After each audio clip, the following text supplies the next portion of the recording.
टेकून बस होते का असं टेकून? हा टेकून बस.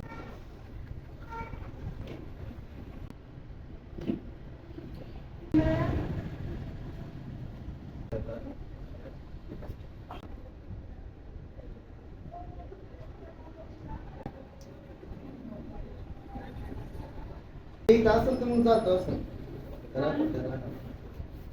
माझे दोन्ही शोल्डरना वर घ्यायला खाली घ्यायला ना तर त्रास होता, खणक राहायचा. चला ज्यावेळेस मी उपचार घेतले त्यानंतर माझे शोल्डरचा त्रास खणक वगैरे कमी झाला आणि पाठीला पण बऱ्यापैकी होता तो एकदम म्हणजे 80% आसपास कमी झाला.